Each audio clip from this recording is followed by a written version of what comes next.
Conservation of momentum. Center of mass of a system of particles. RCOM can be written as m1r1 plus m2r2 plus m3r3 and so on by m1 plus m2 plus m3 and so on. The velocity of center of mass can be written as m1v1 plus m2v2 plus m3v3 and so on by m1 plus m2 plus m2 m3 and so on. The acceleration of the center of mass can be written as m1a1 plus m2a2 and so on by m1 plus m2 and so on, which is F external by m. The center of mass of continuous bodies can be obtained by integrating those terms with respect to mass. The center of mass for a uniform straight rod is located at the midpoint of the rod. Uniform semicircular wire, the center of mass is located at a distance of 2r by pi from the center. Center of mass of a semicircular plate is located at 4r by 3 pi from the center. The center of mass of a uniform solid sphere or a spherical shell is located at the center of the sphere.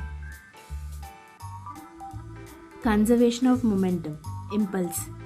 It is a force F bar that acts on a body for some time t. The impulse due to the force is defined as the change in linear momentum of the body produced by the force, which is Pf minus Pi, that is equal to integral 0 to t dp bar by dt into dt, that is integral 0 to t f bar dot dt. When a large force acts for a short time interval, then the product of force and time is called a linear impulse. It is a vector quantity. Law of conservation of linear momentum. The net momentum of a system remains constant in the absence of the external force on the system. If the net external force is 0 along any one direction, then the total momentum remains conserved in that particular direction. This is called the law of conservation of linear momentum for the system. It has many applications. For suppose, let us take that a small block of mass m slides down a wedge of mass capital M on a frictionless ground. If there is no friction between the wedge and the ground, we can apply the conservation of linear momentum. Another application of this is collisions. When two smooth bodies collide with each other, the impulsive forces act along the normal to the surfaces of contact, and the momentum of the individual bodies remain conserved along the tangential direction. If the surfaces are rough, the frictional impulse is also to be taken into account, and momentum along the surface is not conserved for individual bodies. Here we talk about simple direct collisions, which consist of head-on elastic collisions. Before the collision, the equation can be written as m1u1 plus m2u2 is equal to m1v1 plus m2v2. E, coefficient of restitution, that is velocity of separation by velocity of approach. When you substitute equation 2 in 1, you get the velocity of m1 mass after the collision as m1 minus em2 by m1 plus m2 into u1 plus m2 into 1 plus e by m1 plus n2 into u2. Similarly, the velocity of the second mass. When E is equal to 1, the kinetic energy is conserved. When E is 0, the kinetic energy is not conserved. When E is less than 1, that is for partially inelastic collisions. Rocket propulsions.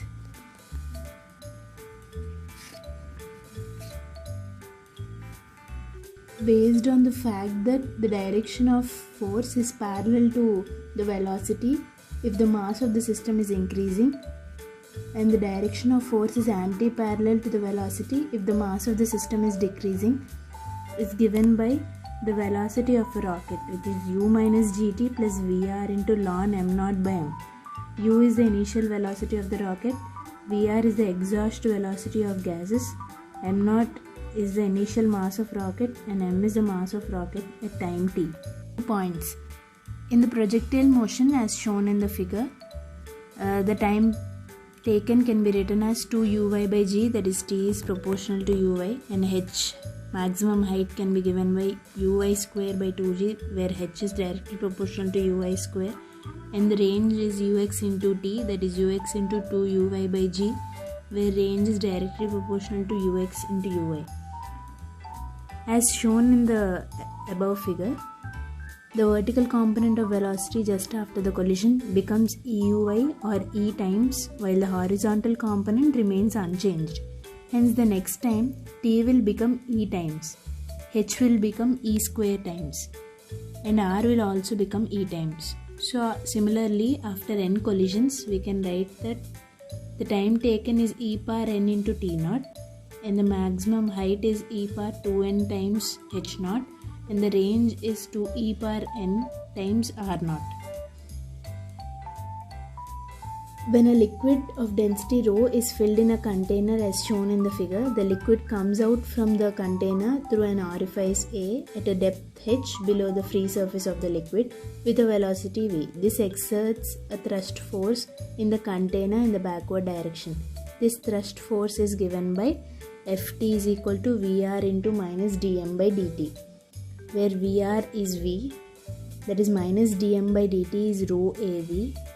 So dV by dt, the volume of the liquid flowing per second, is A into V. So the force here can be given by rho A V square in the backward direction.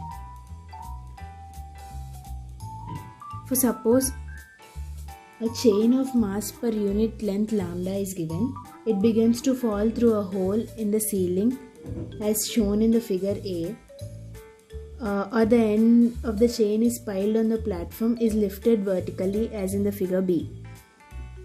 In both the cases, due to the increase of mass in the portion of the chain which is moving with a velocity at v at a certain moment of time, a thrust force acts on this part of the chain, which is given by force is equal to Vr into dm by dt.